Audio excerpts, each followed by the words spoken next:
মুমিনিন যতই বিপদ আসুক না কেন মুমিনের সাহায্য করা আমি আল্লাহ রাব্বুল আলামিনের জন্য ওয়াজিব হয়ে যায়। একটু জোরে সোরে বলে ভাই সুবহানাল্লাহ। আমার বন্ধুগণ, আমি আপনি যে কোরআন শরীফ থেকে জানতে এসেছি, যে গ্রন্থ থেকে আমি আপনি জানতে এসেছি রে বন্ধু, এই গ্রন্থ আমার আপনার পর্যন্ত এখন পর্যন্ত সহি সালামতে এসেছে। এখন পর্যন্ত কোরআন শরীফ আমার আপনার কাছে সহি সালামতে রয়ে গেছে রে বন্ধু। তার কারণ আল্লাহ রাব্বুল আলামিন বলেন, ইন্না নাহনু নাযালনা যিকরা ওয়া ইন্না লাহু লাহাফিজুন। বাকি আমি আল্লাহ রাব্বুল আলামিন দুনিয়ার মধ্যে নাযিল করে দিয়েছি এবং এই কোরআনের পরিপূর্ণ হেফাজতের দায়িত্ব আমি আল্লাহ রাব্বুল আলামিন গ্রহণ করেছি। একটু জোরে সোরে বলে ভাই সুবহানাল্লাহ। আমার বন্ধুগণ, যে কোরআন থেকে আমি আপনি জানতে এসেছি, এই কোরআন শরীফকে জোহর সিন্ধুকের মধ্যে যদি আটকে রাখা হতো, ব্যাংকের লকারের মধ্যে যদি আটকে রাখা হতো রে বন্ধু, সেখান থেকে চুরি হয়ে যাওয়ার সম্ভাবনা থাকতো। সুতরাং ব্যাংকের লকার পাক রব্বুল আলামিন এই কোরআন শরীফকে হেফাজত করে রেখেছিলেন রে বন্ধু। যে জায়গা থেকে तमाम পৃথিবীর মানুষ যদি তালাশ করা শুরু করে দেয়, কোরআনের শত্রুরা, দ্বীনের শত্রুরা যদি কোরআন থেকে সেখান থেকে তালাশ করে শুরু করে দেয়, তারপরেও সেখান থেকে কোরআন শরীফকে নষ্ট করার মতো ক্ষমতা এই দুনিয়ার বুকে কোনো মানুষের নাই। আল্লাহ রাব্বুল আলামিন কোন জায়গার মধ্যে কোরআনটাকে হেফাজত করে রেখেছে আমার আপনার জানার প্রয়োজন আছে না নাই? কোন জায়গার মধ্যে আল্লাহ পাক রব্বুল আলামিন কোরআনটাকে হেফাজত করে রাখলেন রে বন্ধু? আল্লাহ রাব্বুল আলামিন সিনার মধ্যে হেফাজত করে রাখলেন।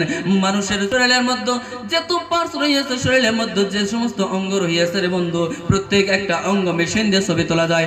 মানুষের দিমাগের ছবি মেশিন দিয়ে তোলা যায়, হার্টের ভিতরে কি আছে তা তোলা যায়, কলিজার ছবি তোলা যায়, মগজের ছবি তোলা যায়। কিন্তু আল্লাহ রাব্বুল আলামিন কোরআনটাকে কোন জায়গার মধ্যে রাখলেন রে বন্ধু?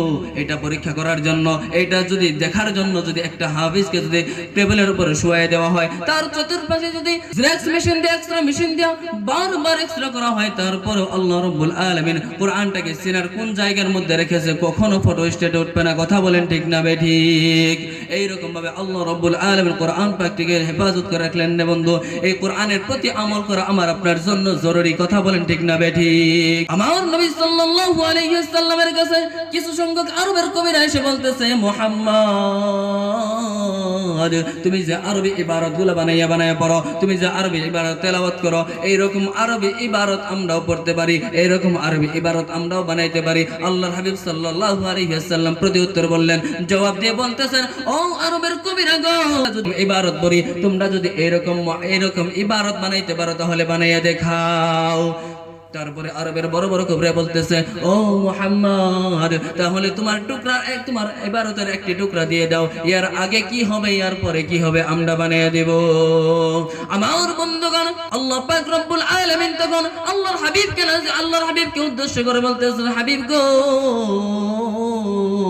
আপনি আমার সূরা কাউসারের প্রথম আয়াতটাকে তিনাদেরকে দিয়া বলে দেন, এর আগে কি হবে, পরে কি হবে, পারলে তারা বানায়া দেখ। বন্ধুগণ, আমার ভাইয়েরা, তারপরে আল্লাহর হাবিব সাল্লাল্লাহু আলাইহি ওয়াসাল্লাম তিনাদের সম্মুখে সূরা কাউসারের প্রথম আয়াতটাকে সম্মুখীন করে দিলেন রে বন্ধু। আল্লাহর হাবিব সাল্লাল্লাহু আলাইহি ওয়াসাল্লাম বলেন, ইন্না আ'তাইনাকাল কাউসার। এই আয়াতটিকে যখন কাফিরদের, এই আয়াতটিকে যখন আরবের বড় বড় কবিদের সম্মুখে রেখে দেওয়া হলো, তখন তারা এই আয়াতটিকে লিখে নিয়ে গেল, এই আয়াতটিকে মুখস্থ করে নিয়ে গেল।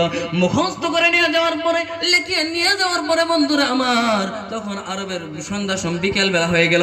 বিকেল বেলা হয়ে যাওয়ার পরে আরবের বড় বড় কবিদেরকে একটি জায়গার মধ্যে একত্রিত করা হলো, একটি জায়গার মধ্যে ডাকা হলো।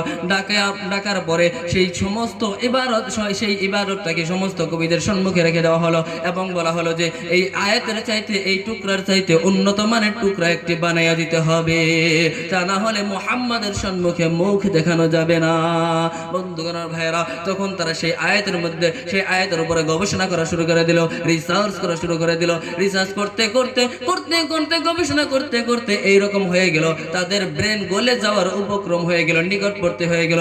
এমন সময় তারা চিৎকার দিয়ে বলে উঠলো, এটা কেমন আয়াত রে, এটা কেমন আয়াত রে, এটার আগাগোড়া কিচ্ছু মিলাইতে পারলাম না।